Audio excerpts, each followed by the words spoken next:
பிஸ்மில்லாஹிர் ரஹ்மானிர் ரஹீம். திருமணம் மற்றும் யுத்தத்தில் பங்கேற்றல். நேற்று வந்து அலி ரலியல்லாஹு அவங்களுடைய பகுதியை பார்த்தோம். இன்னைக்கு மீதி பகுதி இன்ஷா அல்லாஹ். அண்ணல் நபி ஸல்லல்லாஹு அலைஹி வஸல்லம் அவர்கள் தமது பாசமகள் ஹஸ்ரத்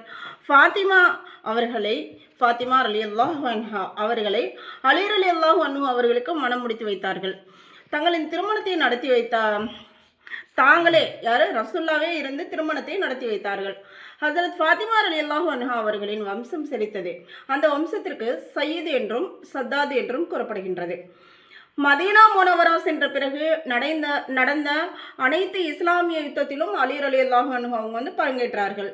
பத்ரு போரின் போது காஃபிர்கள் வலீத், சைபா முதலியோர் முஸ்லிம்களை தாக்கி கொண்டு முன்னேறினார்கள். இதை கண்ட அலி ரலியல்லாஹு அன்ஹு அவர்கள் முன்னேறி சென்று அந்த இருவரையும் வீழ்த்தினார்கள். கைபர் கோட்டையை வெற்றி கொண்ட புகழ் அன்னாரையே சேரும். அடுத்தடுத்த போர்களிலும் அன்னார் தமது வீரத்தை வெளிப்படுத்தினார்கள். ஹிஜ்ரி 9ஆம் ஆண்டு தபூக் யுத்தத்திற்கு செல்லும் போது தன் குடும்பத்தாரின் பாதுகாப்பிற்காக ஹஸ்ரத் அலி ரலியல்லாஹு அன்ஹு அவர்களை மதீனாவிலேயே விட்டு செல்கையில், ஓ அலியே, நீர் எனக்கு மூசா அலைஹிஸ்ஸலாம் அவர்களின் சகோதரர் ஹாரூனை போலாவீர் என்று கூறினார்கள். மூசா அலைஹிஸ்ஸலாம் அவங்களுக்கு கொஞ்சம் வாய் திக்கும். அப்போ வந்து ஃபிரௌன்ட்ட போய் பேசும்போது அவங்க கேட்பாங்களே, அல்லாஹ் என்னுடைய தம்பியும் எனக்காக அனுப்பணும் போது அல்லாஹ் என்ன செய்வான், ஹாரூன் அலைஹிஸ்ஸலாத்தையும் நபியாக ஆக்கி 2 பேரையும் அனுப்பி வைப்பான். அதை போன்றுதான் 40 நாள் வந்து அவங்க வந்து அல்லாஹை சந்திக்க போகும்போது அந்த தௌராத் வேதம் வழங்கும் போதும் ஹாரூன் அலைஹிஸ்ஸலாத்தை விட்டுட்டு நீங்கள் பொறுப்பாக இருந்து பார்த்துக்கங்க அப்படின்னு சொல்லிட்டு மூசா அலைஹிஸ்ஸலாம் விட்டுட்டு போவாங்க. அதே போன்று ரசூல் என்ன செய்கிறாங்க, இப்போ அவங்க போகும்போது நீங்கள் எனக்கு ஹாரூனை போன்று அப்படின்னு சொல்லிட்டு போகிறாங்க. ஆட்சியும் எளிய வாழ்க்கையும். ஹசரத் உஸ்மான் ரலியல்லாஹு அன்ஹு அவர்களின் வீர மரணத்திற்கு பிறகு முஹாஜிர்கள் ஹசரத் அலி ரலியல்லாஹு அன்ஹு அவர்களை ஆட்சி பொறுப்பை ஏற்கும்படி வற்புறுத்தினார்கள். மேலும் துல்ஹிஜ் மாதம் 21ஆம் தேதி திங்கட்கிழமை மஸ்ஜிதுன் நபவியில் அன்னாரின் கையில் பைஅத் செய்தார்கள். ஹசரத் அலி ரலியல்லாஹு அன்ஹு அவர்களின் ஆட்சி சுமார் 5 வருடங்கள் இருந்தது. ஆனால் எங்கு நோக்கிலும் யுத்தமும் குழப்பங்களும் நடந்து கொண்டிருந்தன. முஸ்லிம்கள் புரியாமையின் காரணமாக தங்களுக்குள்ளேயே சண்டையிட்டு கொண்டனர். ஹசரத் அலி ரலியல்லாஹு அன்ஹு அவர்கள் அந்த சண்டைகளை ஒழிப்பதற்காக பெரும் முயற்சி செய்தார்கள். ஆனால் அதை அடக்க முடியவில்லை. அன்னார் ஆரம்பத்திலிருந்தேயே ஏழ்மையில் வாழ்ந்தார்கள். சுகபோகத்தின் பக்கம் ஒருபோதும் திரும்பி பார்த்ததே இல்லை. ஆரம்பத்திலிருந்தே அலி ரலியல்லாஹு அவங்க வந்து ஏழ்மையாக தான் இருந்தாங்க. அதனால தான் ஃபாத்திமா நாயகத்தை திருமணம் முடிச்சு கொடுக்கும்போது ரசூல்லா சொல்லுவாங்க, நீ அலிக்கிட்ட என்ன செய்யாத, எதை எடுத்தாலும் கேட்காத, அலி வந்து ஒரு மிகவும் சிரமத்தில் உள்ளவர் அப்படின்னு சொல்லி அனுப்புவாங்க. அன்னாரின் வீட்டில் அன்னை ஃபாத்திமா ரலியல்லாஹு அன்ஹா அவர்களுக்கு அன்னலார் கொடுத்தனுப்பிய சாமான்களே இருந்தன.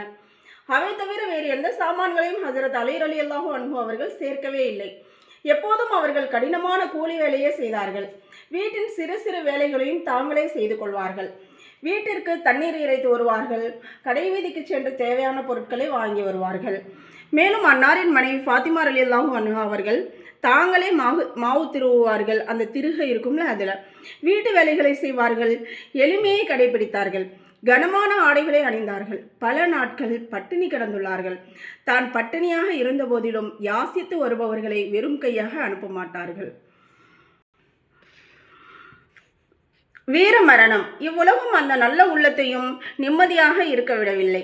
மேலும் கொடியவர்கள் அன்னாரின் உயிரை எடுப்பதிலேயே குறியாக இருந்தார்கள். அன்னார் ஃபஜ்ர் தொழுகைக்காக வீட்டில் இருந்து வெளியே வந்தபோது கொடியவன் அப்துர் ரஹ்மான் இப்னு முல்ஜிம் என்பவன் விஷம் தோய்த்த வாளால் அவர்களை தாக்கினான். மக்கள் அவனை சுற்றி பிடித்தனர். ஆனால் விஷம் அன்னாரின் உடலில் பரவ ஆரம்பித்து விட்டது. ரமலான் மாதம் 20ஆம் தேதி வெள்ளிக்கிழமை இரவு அன்னார் இவ்வுலகை விட்டு நிரந்தரமாக பிரிந்து சென்றனர். இன்னா லில்லாஹி வ இன்னா இலைஹி ராஜிஊன்.